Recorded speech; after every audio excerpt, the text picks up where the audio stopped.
আজকে আমরা গিয়েছিলাম সম্রাট আকবরের কবরস্থানে। এটা শুধুমাত্র সম্রাট আকবরের কবরস্থান নয়, এই এলাকায় কিন্তু ইব্রাহিম লোধিরও লোধি ভবন আছে।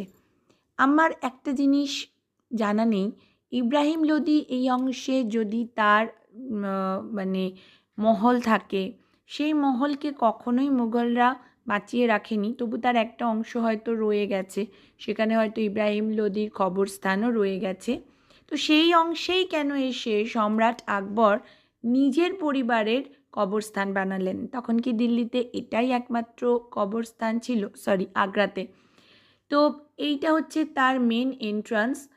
মুসলিম স্থাপত্য অনুযায়ী এন্ট্রান্স একটা দিকে যেরকম হয়, যে কোনো মহল বা যে কোনো স্থাপত্যের চারদিকে সেম এন্ট্রান্স থাকে, কিন্তু এইটার এন্ট্রান্স একটাই।